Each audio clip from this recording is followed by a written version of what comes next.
తెలుగు రాష్ట్రాల్లో బడిగంట మోగింది. పిల్లలంతా ఆనందంగా బడిబాట పట్టారు. వేసవి సెలవుల తర్వాత తెరుచుకున్న స్కూళ్లు విద్యార్థులతో కలకల్లాడుతున్నాయి. కానీ దీని వెనక ఫీజుల భారం మోస్తున్న తల్లిదండ్రుల వేతలు అన్నీ ఇన్ని కావు.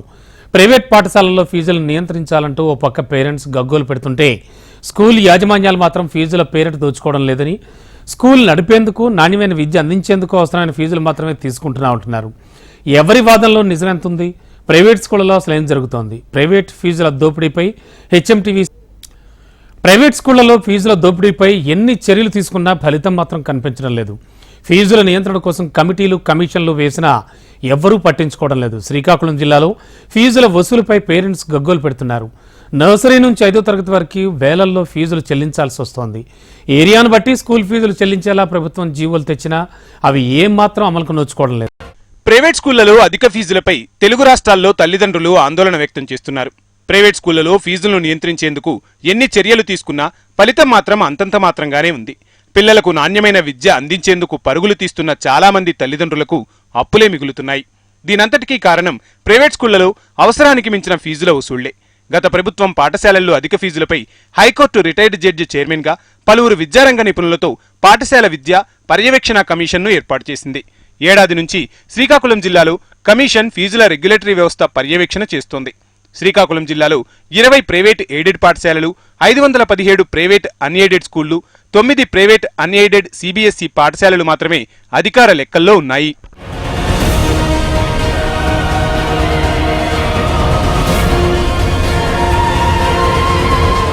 రెండు 2023-24 విద్యా సంవత్సరానికి ప్రభుత్వం ప్రాంతాల వారీగా ఫీజులు నిర్ణయిస్తూ జీవోలు విడుదల చేస్తోంది. కేటగిరీల వారీగా ఫీజులు చెల్లించేలా నిర్ణయం తీసుకున్నారు. పంచాయతీ పరిధిలోని ప్రైమరీ స్కూళ్లకు అంటే నర్సరీ నుంచి 5వ తరగతి విద్యార్థులకు 10,000, 6వ తరగతి నుంచి 10వ తరగతి విద్యార్థులకు 12,000 చెల్లించాలి. మున్సిపాలిటీలు అయితే ప్రైమరీ విద్యార్థులకు 11,000, సెకండరీ ఎడ్యుకేషన్కు 15,000 చెల్లించాలి. ఇక కార్పొరేషన్లో ప్రైమరీ స్కూళ్లకు 12,000, సెకండరీ స్కూల్కు 18,000 మాత్రమే వసూలు చేయాలి. ప్రభుత్వం ఏర్పాటు చేసిన కమిషన్ సూచించిన ఫీజులను ఏ స్కూల్లో కూడా అమలు చేయడం లేదు. ఒకవేళ ఈ స్థాయిలో ఫీజులు అమలు చేస్తే ప్రైవేట్ స్కూళ్లు నడపడం కష్టంతో కూడుకున్న పని అని యజమానులు వాపోతున్నారు.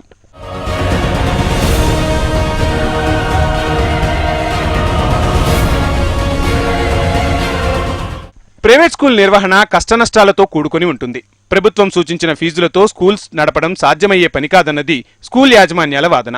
ప్రైవేట్ స్కూల్లో 25% మంది విద్యార్థులకు ఉచితంగా చదువు చెప్పాలి.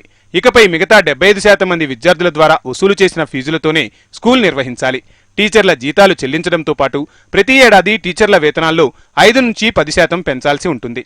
ఇంకా అద్దె భవనమైతే నెల నెలా అద్దె చెల్లింపు లేదా సొంత భవనమైన బ్యాంక్ ఈఎంఐ చెల్లించాలి. విద్యుత్ ఛార్జీలు, విద్యార్థులకు నీటి సౌకర్యం, స్టేషనరీ, తరగతి నిర్వహణలో భాగంగా చాక్ పీసులు, డస్టర్లు, గ్రంథాలయంలో పుస్తకాలు, ప్రయోగశాలల్లో వాడే కెమికల్స్ అందుబాటులో ఉంచాలి. ప్రస్తుత కాలంలో మార్కెట్లో ధరలు పెరిగిపోవడంతో వాటికి తగ్గట్లుగానే ఫీజులు వసూలు చేయాల్సి వస్తోంది. వీటికి తోడు స్కూల్ ఆడిటర్ల పారితోషికం, విద్యాశిస్సు, ఇతర ఖర్చులను భరించాలంటే ఫీజుల వసూలు తప్ప మరో మార్గం లేదన్నది స్కూల్ యాజమాన్యాల వాదన. ముఖ్యంగా పాఠశాల ఫీజులు అనే విషయానికి వస్తే పాఠశాలలో ఉండే మౌలిక వసతులు, అక్కడ ఉండే ఉపాధ్యాయుల పరిస్థితి, మరియు అక్కడ ఉండే రిజల్ట్స్, మరియు అక్కడ ఉండే ల్యాబొరేటరీ అవనివ్వండి, లైబ్రరీ అవనివ్వండి, లేదా కంప్యూటర్ ల్యాబ్, మిగిలిన ఏంటంటే ఇతరత్ర అంశాలు నేర్పిస్తున్నారు. అన్నిటినీ దృష్టిలో పెట్టుకొని ప్రతి పాఠశాల కూడా వారి యొక్క ఫీజుని నిర్ణయించుకోవడం జరుగుతూ ఉంది. ఈ విషయంలో ఆ పాఠశాలని ఆ తల్లిదండ్రులు వెళ్ళి పరిశీలించి అక్కడ ఉండే పరిస్థితులన్నీ కూడా వాళ్ళకి నచ్చితే ఆ రకంగా వాళ్ళ ఫీజుకి తగ్గట్టుగా వాళ్ళు జాయిన్ చేసుకోవాల్సి ఉంటుంది. ఎందుకంటే ప్రభుత్వం నుంచి ఎటువంటి సహాయాన్ని కూడా పొందకుండా అనేక పాఠశాలలు అన్నీ కూడా నడుపుతూ ఉంటారు. పోటీ ప్రపంచంలో నెగ్గుకు రావాలంటే స్కూల్ బిల్డింగ్, బుక్స్, ఉపాధ్యాయుల ఎంపికలు భారీగానే ఖర్చు చేయాల్సి ఉంటుంది. ఇతర స్కూళ్లలో లేని పుస్తకాలను ప్రవేశపెట్టి విద్యార్థులను ఆకట్టుకోవాలంటే ఇతర రాష్ట్రాల నుంచి పుస్తకాలను తెప్పించాల్సి ఉంటుంది. వాటి కోసం ట్రాన్స్పోర్ట్ ఖర్చులు కూడా భారీగానే అవుతాయి. వీటిలో ఏమైనా చిరిగినా, సిలబస్ మారినా మళ్లీ వెనక్కి తీసుకోరు. వీటి ఖర్చు కూడా స్కూల్ యాజమాన్యమే భరించాల్సి ఉంటుంది. కేవలం ప్రభుత్వ సిలబస్ బోధిస్తే విద్యార్థులు పేరెంట్స్ను ఆకట్టుకోలేరన్నది బహిరంగ రహస్యమే. అందుకే పరిమితికి మించి ఖర్చు చేయాల్సి ఉంటుంది. ఇవన్నీ చేసినా స్కూల్ ప్రారంభించిన తొలి ఏడాదే లాభాల వర్షం కురుస్తుందా అంటే అదీ లేదు. లాభాలు రాకున్నా నష్టాలు భరిస్తూ కొంతకాలం స్కూల్ను నడిపించాల్సి ఉంటుంది. ఇలా 2-3 సంవత్సరాలు నష్టాలను భరిస్తూ స్కూల్ నడిపిస్తే ఈ పీరియడ్లో స్కూల్కు మంచి పేరు వస్తే అప్పుడు విద్యార్థుల సంఖ్య పెరుగుతుంది. ఇంతా జరిగాక 2-3 ఏళ్ల నష్టాన్ని భర్తీ చేసుకునేందుకు చాలా పాఠశాలలు ఫీజులను అమాంతం పెంచేస్తున్నాయి. డొనేషన్లు, అడ్మిషన్ ఫీజుల పేరిట అదనంగా బాదుతున్నాయి. ఉపాధ్యాయులు సిబ్బంది యొక్క జీతభత్యాలు అవనివ్వండి, లేకపోతే కరెంటు ఛార్జీలు అవనివ్వండి, ఒకవేళ పాఠశాలకు సంబంధించి బస్సులు కానీ ఇతర వెహికల్స్ ఉంటే వాటికి సంబంధించిన మెయింటెనెన్స్ అవనివ్వండి, స్కూల్ మెయింటెనెన్స్ అవనివ్వండి, లేక ఎటువంటి ఖర్చులు ఉన్న బిల్డింగ్ ట్యాక్సెస్ కానీ అన్నీ కూడా కమర్షియల్ పరిధిలో వస్తూ ఉంటాం. కాబట్టి ఆ కమర్షియల్ పరిధిలో అన్నింటినీ కూడా లెక్క వేసుకొని పాఠశాలకు సంబంధించిన అభివృద్ధి, ప్రతి విద్యా సంవత్సరానికి కావాల్సిన ఒక అభివృద్ధి ఏం చేయాలన్న దానికి కూడా ముందుగా ప్రణాళిక వేసుకోవడానికి అన్నింటినీ గుర్తుంచుకొని ఒక బడ్జెట్ వేసుకున్న తర్వాత పాఠశాల ఫీజు నిర్ణయించుకోవడం జరుగుతుంది. ఉపాధ్యాయుల్ని ఆ పాఠశాలలో ఉంచి విద్యార్థులను అన్ని రంగాల్లో తర్ఫీదు ఇవ్వాలి. శారీరకంగా ఇవ్వాలి, మానసికంగా పరీక్షలను తట్టుకునే విధంగా మానసికంగా తయారు చేయాలి. వివిధ రకాల పరీక్షలను వాళ్ళు కండక్ట్ చేస్తూ ఉండాలి. పరీక్ష పేపర్లకు సంబంధించి ఉంటుంది. ఇటువంటి అనేక రకాల అంశాలను పరిగణలోకి తీసుకొని పాఠశాల ఫీజులు ఉంటాయి. ప్రైవేట్ స్కూళ్లు చేసే జిమ్మిక్కులు, పొరిగింటి పిల్లలను చూసి తల్లిదండ్రులు ప్రభుత్వ పాఠశాలలను వదిలి ప్రైవేట్ స్కూల్ వైపు పరుగులు తీస్తున్నారు. వాస్తవానికి ప్రైవేట్లు లాభాలు వస్తున్నాయి కాబట్టి పిల్లలపై శ్రద్ధ, పరిశుభ్రత కొంత ఎక్కువగానే ఉంటుంది. రిజల్ట్స్ కూడా అధికంగా రాబట్టేందుకు ప్రయత్నాలు చేస్తారు. కాబట్టి చదువుపై ప్రత్యేక శ్రద్ధ చూపుతారు. ఫలితాలు మంచిగా ఉంటేనే తదుపరి విద్యా సంవత్సరానికి విద్యార్థుల అడ్మిషన్లు పెరుగుతాయి. అందుకే యాజమాన్యాలు ప్రైవేటు విద్యను ఎంతసేపు వ్యాపార ధోరణితోనే చూస్తున్నాయి. శ్రీకాకుళం జిల్లాలో మాత్రం rural, private, semi corporate, corporate స్థాయి విద్యా సంస్థలు ఉన్నాయి.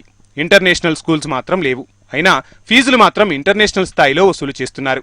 అధిక ఫీజులను వసూలు చేస్తున్న వారిని వదిలి మున్సిపాలిటీ, పంచాయతీ స్థాయిలో ఉన్న ప్రైవేటు విద్యా సంస్థలను కట్టడి చేసేందుకు ప్రయత్నం చేస్తున్నామని స్థానిక స్కూల్ యజమానులు వాపోతున్నారు.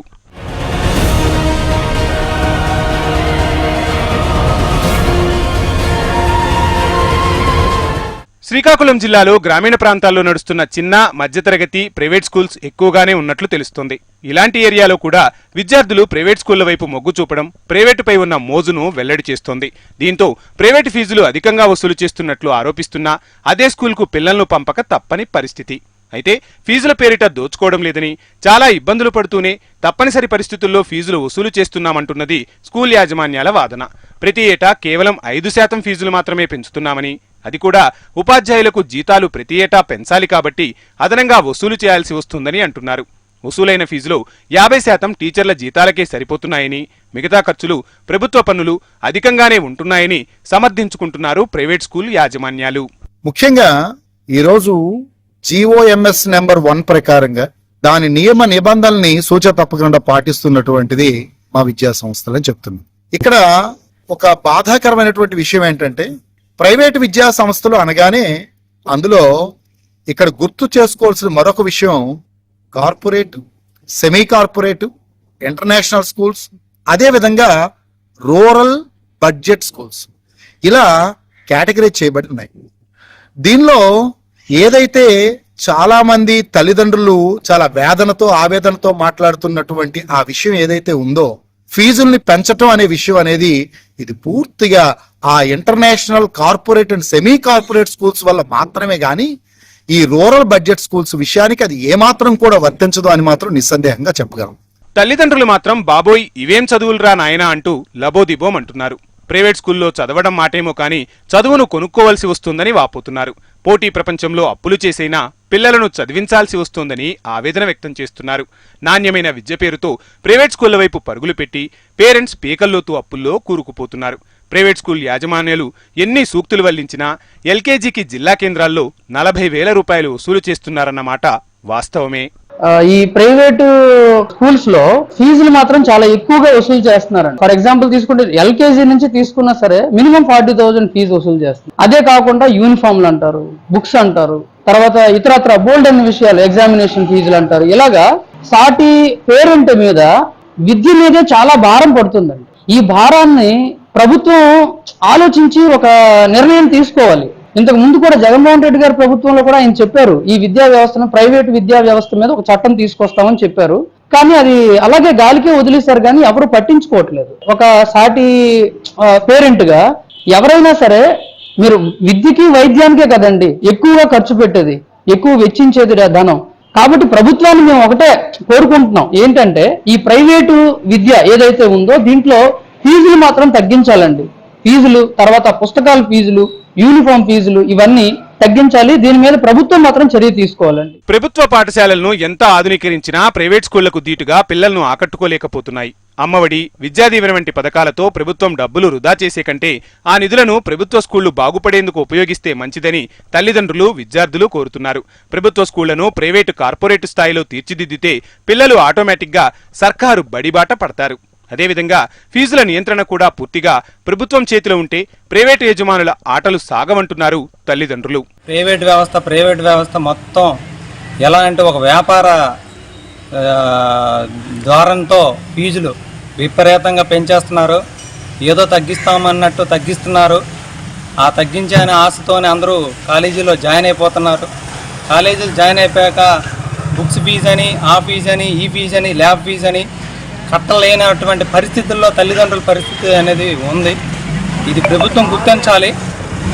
ఫీజుల నియంత్రణ అనేది కంపల్సరీగా చేయాలి. పర్టికులకే పరిమితం అయిపోయింది ఫీజు. ఆ ఫీజుని తగ్గించి సాధారణంగా అంటే స్థానికంగా చాలామంది ఇబ్బంది పడుతున్నారు. ఆ విషయం అందరికీ తెలిసిందే, కానీ బయటపడట్లేదు. సామాన్యులకు కూడాను అందుబాటులో కార్పొరేట్ స్థాయిలో విద్యలో అందరికి అందేలాగా ఈ ప్రభుత్వం చొరవ తీసుకోవాలి. ఫీజుల మోతని సామాన్య ప్రజలపైన తగ్గించి ఉన్నతమైనటువంటి నాణ్యమైనటువంటి విద్యను అందించాలని నేను కోరుకుంటున్నాను. గవర్నమెంట్ స్కూల్స్లో మంచి టీచర్స్ని పెడితే మాలాంటి మిడిల్ క్లాస్ వాళ్ళు అదే గవర్నమెంట్ స్కూల్లో జాయిన్ చేస్తారు. ఇప్పుడు నేను ఇంటర్ సెకండ్ ఇయర్ చదివానంటే నాకు 2 lakhs వరకు అప్పు చేసి చదివిస్తున్నారు. మా సిస్టర్ కూడా ఇప్పుడు అప్పు చేసి చదివించాలి. అలా అదే గవర్నమెంట్ స్కూల్స్లో కానీ మంచిగా డెవలప్ చేసి మంచి టీచర్స్ని, మంచి టెక్నాలజీస్ని వాడితే మేమందరం గవర్నమెంట్ స్కూల్స్లో జాయిన్ అవుతాము. విద్య వ్యాపార రంగంగా మారిపోయింది. ఇవాళ కార్పొరేట్ కాలేజీలు, ఇవాళ స్కూళ్ళు కానీ వాళ్ళ లక్షల రూపాయల ఫీజులు వసూలు చేసే పరిస్థితి వాళ్ళ కనబడతా ఉంది. అవసరం ఉంది. ఈరోజు అమ్మఒడి లేదంటే అమ్మ వందనం అని ప్రభుత్వాలు చెప్తున్నాయి తప్ప ఇవాళ ఎక్కడా కూడా ప్రభుత్వ స్కూల్ని బలోపతి చేస్తాం, ప్రైవేటు విద్యా సంస్థల్ని ఫీజులు నియంత్రిస్తాం, ప్రైవేటు విద్యా సంస్థల్లో ఫీజులు నియంత్రణ చేయడం కానీ అక్కడ పనిచేసిన సిబ్బందులకి కనీస వేతనాలు అమలు చేయడం కానీ ఇదేది కూడా ప్రభుత్వాలు ఆలోచించే పరిస్థితి ఉండడం లేదు. ఇవాళ ప్రభుత్వమే వ్యాపార రంగంగా విద్యారంగాన్ని మార్చేసే పరిస్థితి కనబడుతుంది. వాస్తవానికి విద్య అనేది ఉచిత నిర్బంధ విద్య ఇవాళ 14 ఏళ్ళ వరకు కూడా ప్రభుత్వమే అందించాల్సిన పరిస్థితి ఇవాళ ఉంది. ఏది ఏమైనా విద్యా వ్యవస్థను పూర్తిగా ప్రక్షాళన చేయాల్సిన అవసరం ఎంతైనా ఉంది. ఫీజుల నియంత్రణ కోసం కమిటీలు, కమిషన్లు నియమించి చేతులు దులుపుకోవడం కాకుండా ప్రైవేటు విద్యా సంస్థల ఫీజుల వసూళ్లపై ప్రభుత్వానికి పూర్తిగా నియంత్రణ ఉండాలి. అప్పుడే ప్రైవేటు దోపిడీకి అడ్డుకట్ట పడుతుంది. ఇంకా నాణ్యమైన విద్య మోజులు ప్రైవేట్ స్కూళ్లలో ఎంత చెబితే అంత ఫీజులు చెల్లించే తల్లిదండ్రుల మైండ్ సెట్ కూడా మారాల్సి ఉంది.